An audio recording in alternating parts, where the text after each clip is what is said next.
A Wisconsin judge says that Kyle Rittenhouse's defense lawyers can call the men he shot and killed looters, rioters, and arsonists during next week's trial. Judge Bruce Schroeder has already ruled prosecutors could call the 3 slain men victims. The Illinois teens shot 3 people, killing 2 of them, during a protest against police brutality in Kenosha in August 2020. Rittenhouse is facing multiple charges, including homicide. The trial starts on Monday. Now, this is what is particularly interesting to me about this case. You all remember when this was happening, and this was part of the whole Black Lives Matter group of protests across the country. Yet, when this individual went in across state lines with a gun, which in and of itself is illegal, and then shot and killed people in cold blood, what we saw was, in essence, a lot of his supporters rally around him and protect him. You know, what do you think are the chances that at the end of the day, we will really seek justice in this case? Or is he going to continue to be handled with kid gloves? Your thoughts on that. I'll start with you, Teresa. Well, I'm really not sure. And I think partially it was because, again, I just think there are a lot of factors, and I think it does start in the criminal justice system. So if there's some issues probably going on with the district attorney's office, something that could be going on with the police department, I'm not really sure where they likely will be going in this case. But, I mean, keeping hopes alive for this one. Absolutely. And Kelly, the fact that, you know, you can call the people who he, in essence, terrorized, looters, rioters, it's very interesting how they are already, it seems to me, setting him up to be some sort of hero. I mean, but it's almost expected at this point, especially considering the jurisdiction in which he was arrested and the jurisdiction in which he committed this heinous crime. You know, when you talk about people who are protesting because their lives are at risk, because their lives are in danger solely because of the color of their skin, and because law enforcement sees their skin as a threat, it is frustrating to me at the very least that you have a white man with a gun basically being a vigilante for no reason in a jurisdiction in which is historically racist. So the other point that I would want to make is that when we protest for our lives, either, you know, ethically or not, by way of, you know, property being damaged, at least it's not a body being damaged. You know what I mean? When you have sports teams who win or lose, you don't hear them being called looters or rioters or anything like that. You hear them being called passionate fans or something of that nature. But when something as important as your life is on the line, and we are protesting regarding that, all of a sudden we're looters. So, I mean, I don't know what to say in this case. I hope he gets justice, but, you know, my faith in the justice system in this regard is low.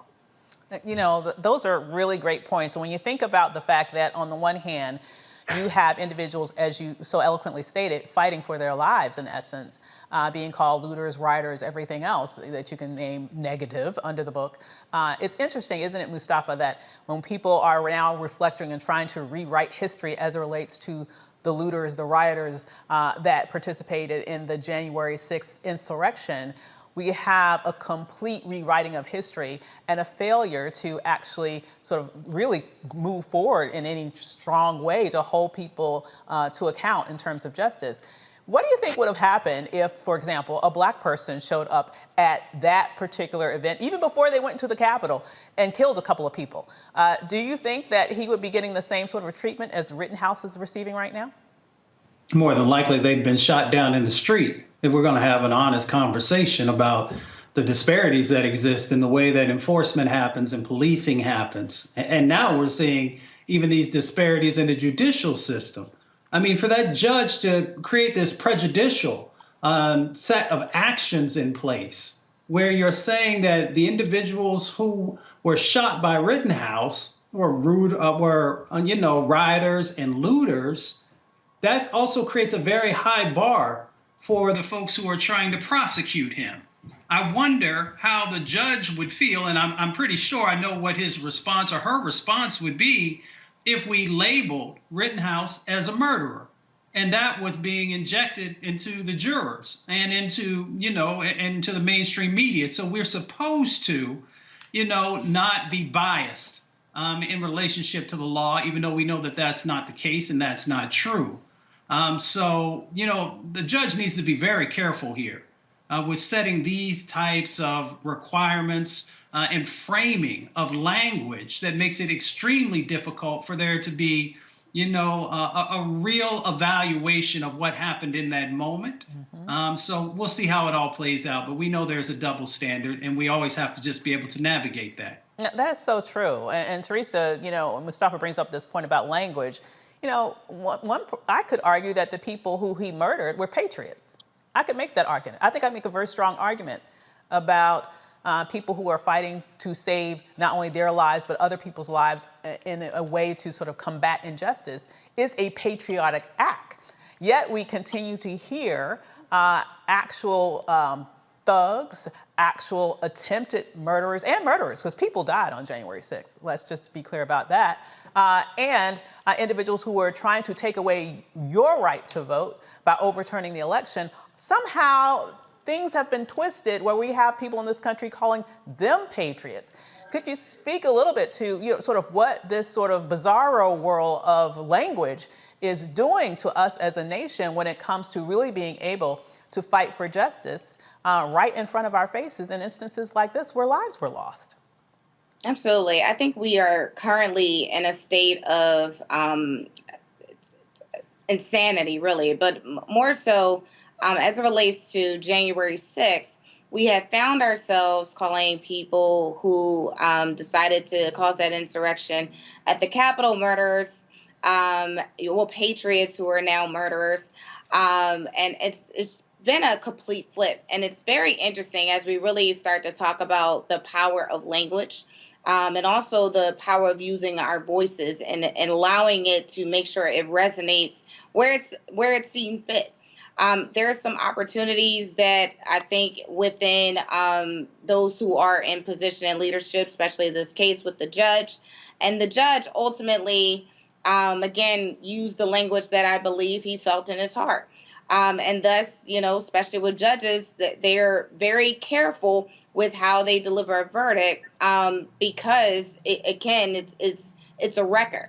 And so I think when we start to look at some of these conversations and some of these nuanced mediums and different perspectives, we have to also think critically about how we're singing and where it's going and who the audience is, because it could lead to a lot of destruction. But I think that's essentially what we're seeing now is just complete opposite where it's working in people's favor.